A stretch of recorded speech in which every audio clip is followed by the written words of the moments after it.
podcasting does have a really low barrier to entry, and at its most basic form, you don't need to spend a lot of money. Get yourself a dynamic microphone, get yourself a pair of headphones if you don't already have them, make good content, make it something that you love, and then just watch the audience grow from there.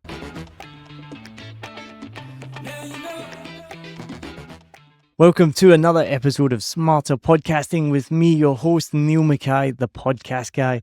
I started my first podcast as a hobby in 2019 because I was bored and I loved podcasts.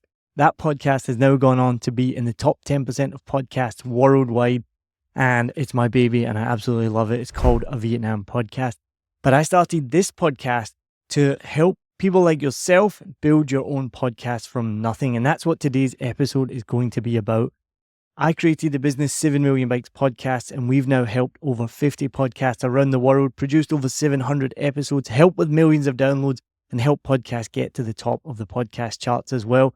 And so in this episode, I want to share with you why you should start a podcast in 2025 if you haven't already. And I assume if you're listening to this, you have, but maybe you've stumbled across this podcast because you're thinking about it and you think, this is it, this is a year I should start a podcast. Number one, you should do it because it's fun and it's amazing. I honestly can't tell you the connections that I've made, the people that I've met, the opportunities that I've had because I started a podcast. And it's growing quickly as well. Now, over 60% of people in the world have listened to a podcast at least once a month. That's crazy. And don't let anyone tell you that there's too many podcasts. You may have heard this already. I heard it just recently. They're like, oh, I can't choose. There's too many.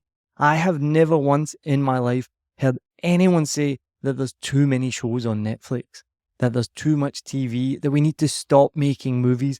If you compare it to these mediums or blogs or websites, podcasts has only just started to scratch the surface and become mainstream.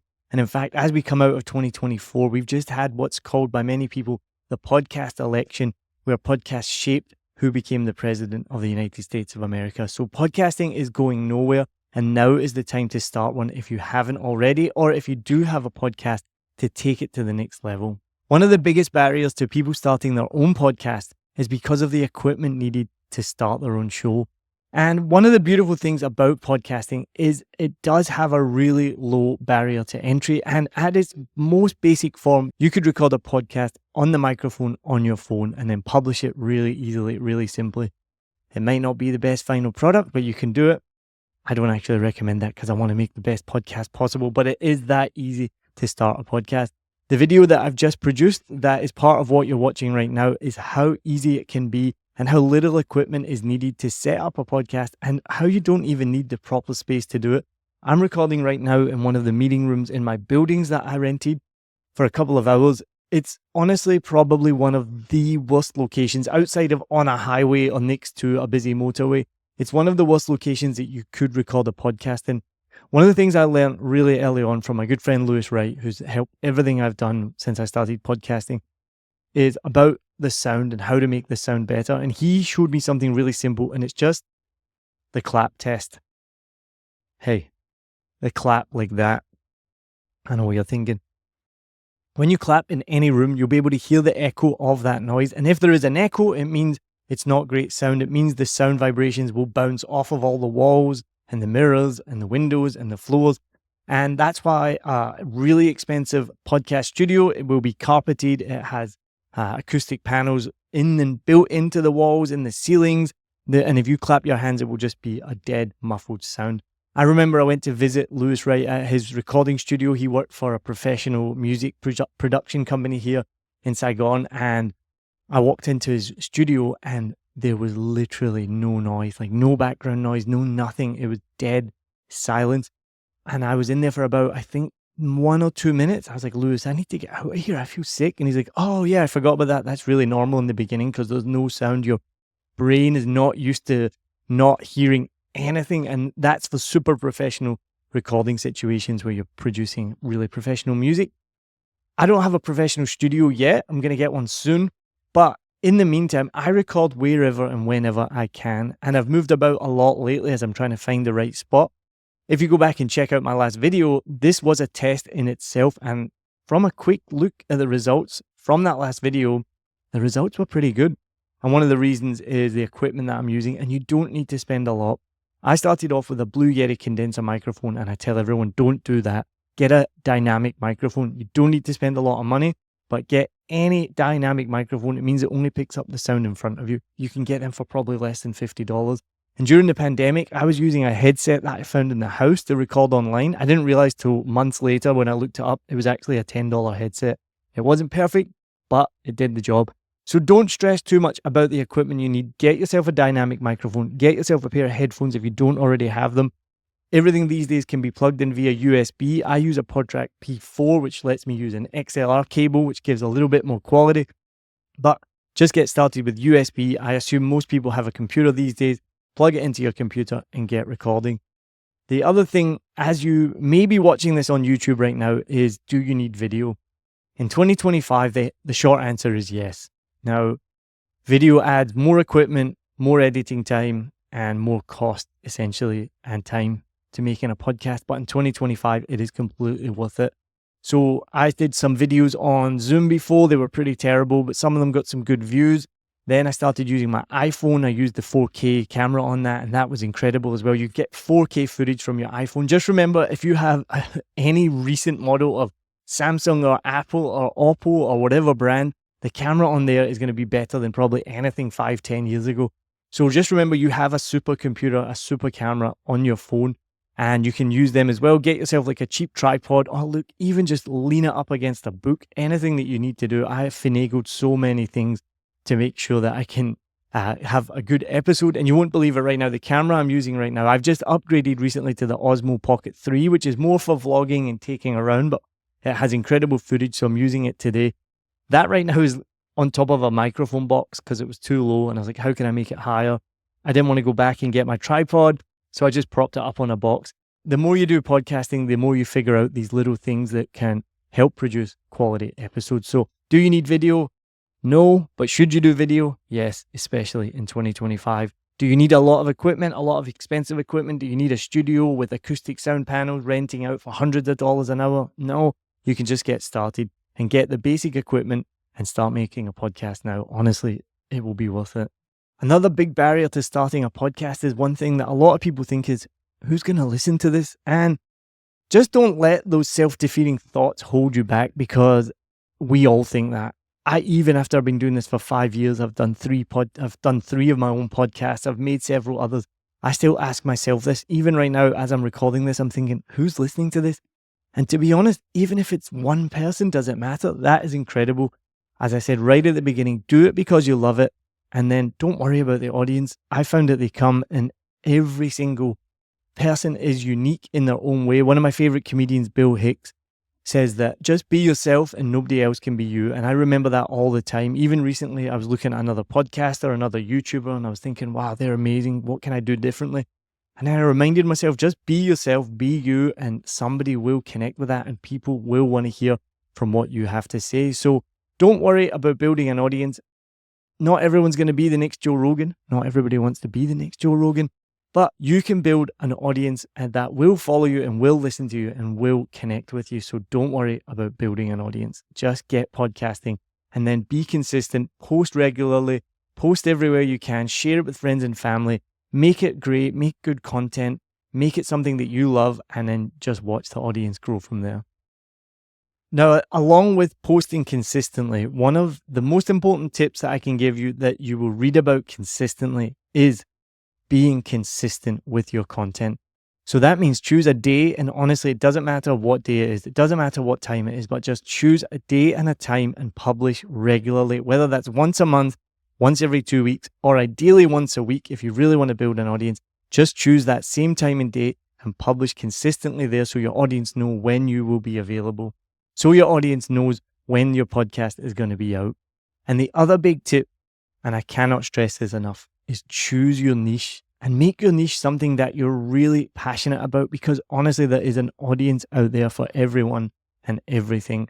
I didn't think anyone would listen to my podcast about me talking about life in Vietnam. And as I said, it's taken off and it's pretty well known now in Vietnam. And I think it might be the longest running English language podcast in Vietnam as well. So choose something that you're passionate about, something that you want to talk about, and it doesn't matter what it is. It honestly can be anything. We produced a knitting podcast last year, and it was about crafts. And for me, as a guy who does not do crafts, you might think nobody's going to be interested in that. But then you realize so many people are interested in that. We've made accounting podcasts. We've made podcasts about creativity. Everything has their audience. The biggest tip I can give is choose your niche and then make it as niche as possible. The best example of that is a podcast I love called Aged Like Milk. And it's a movie review podcast. These guys all live in LA. They love movies. They love talking about movies. And what that podcast is about is they look at old movies and then look at it with a lens of today's lens and say, has it aged like milk? Does it stand the test of time?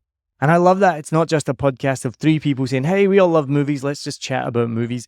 And this is the biggest tip. Don't do your podcast about everything and anything. If you do that, it's about nothing. And the amount of people I hear or I speak to, they say, oh, I'm just going to do a podcast about everything and anything. Go right now, go to Spotify or Apple Podcasts, type in everything and anything or anything and everything, and you will see hundreds, if not thousands of other podcasts with the same name, all with the same concept. How are you going to stand out if you do that? And then one of the biggest questions I get is, how do I promote my podcast? And it's the key. It's a big question that we all wonder. There are several ways. The two ways are organic or non-organic. So do you want to pay for ads or do you not want to pay for ads? Most people don't want to pay for ads in the beginning. And that's what I'm like. And that's what I'm still like. If you don't want to pay for ads, this is where video becomes really, really crucial. You want to create videos, like short form content videos that you can publish on LinkedIn, on Instagram, Facebook, and most of all, YouTube as well. Those short videos, which take a 30 to 60 second clip of your hour-long podcast, will, in my experience, do anything up to 1,000 to 10,000 times better than the actual podcast itself. And if at the end of the day, your goal is to build your podcast, build your brand, get people in front of you and in front of your podcast, the best way to do that is with short-form content.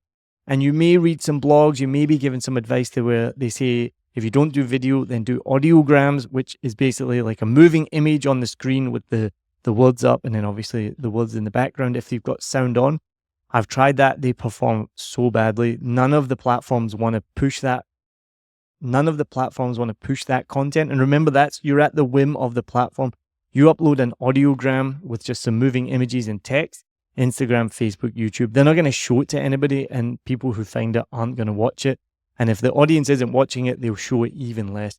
So really invest some time and energy into creating short form content and getting that out there. I've just done an episode with Guang Jin as well, a massive podcaster based in Singapore, and he's explained how they've created a feedback loop where they have podcasts on YouTube and then it sends listeners back to their podcast. So one of the biggest ways that you can build your audience is, unfortunately, whether you like it or not, get on YouTube. And that's going to be my biggest tip. And I've done some episodes about it recently. I'm really excited about YouTube. I was anti-video for the longest time. I was an audio only guy. I like getting in front of a microphone. I like not worrying about how my hair looked, how the lighting is. Have I pressed record on the camera? I have pressed record.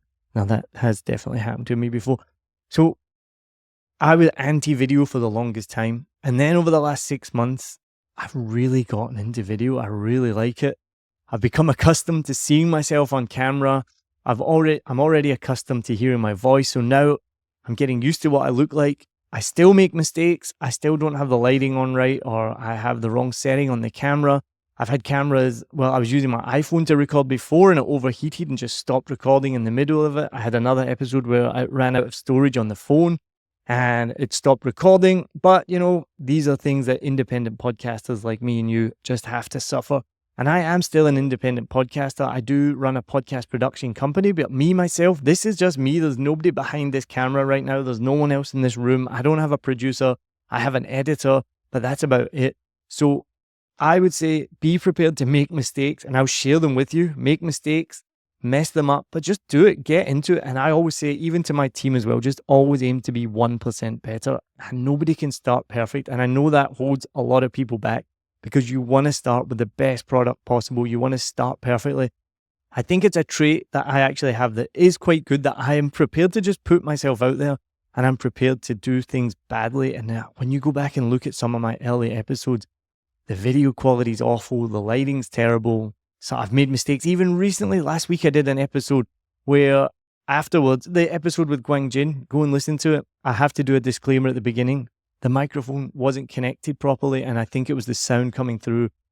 The microphone was recording from the computer, so my audio was terrible. And here's me, award-winning podcaster, trying to tell people how to make the best podcast possible, and my microphone wasn't even connected properly. So we all make mistakes, unless you're working for a massive, big podcast production network or company. And you probably know the podcast I'm talking about, where you listen to it and at the end, the credits reel off, and it's like our senior producer was this, our junior producer, our editor, our fact checker, and they list off 6, 7, 8, 9, 10 people just to make one podcast. You're probably more like me. You're on your own. Don't worry about it. You can still make the best podcast possible. And so to sum it up, my biggest tip is get on YouTube. Get your podcast on YouTube. Get your shorts on there. Build your YouTube content, and it will help your audio as well. And so don't give up on audio. I'm never going to give up on audio. I love my RSS feed. I love having it on Apple Podcasts, and I love having it on Spotify. And I love people being able to listen to this podcast and all my podcasts wherever they are, whether they're in the gym or they're doing the laundry or they're doing the dishes, which is what I was doing when I decided to start my first podcast back in 2019. But if you are really serious about building your audience, then I would get on YouTube. So if you have any questions, then get in touch. The link will be in the show notes, or you can send me an email, neil@7millionbikes.com. If you're interested in starting your podcast, but you need some help with editing or production, guest management, anything like that, then 7 Million Bikes Podcast can help you with all of that. So get in touch. I'd love to have a chat with you. I give a free discovery call to everybody who wants to learn more about working with 7 Million Bikes and how we can do that. So I hope to hear from you soon. I hope this episode helped, and I'm looking forward to sharing more of my tips and tricks on how to make the best podcast possible and inviting on some of the biggest names in podcasts as well. So thanks again. Cheers.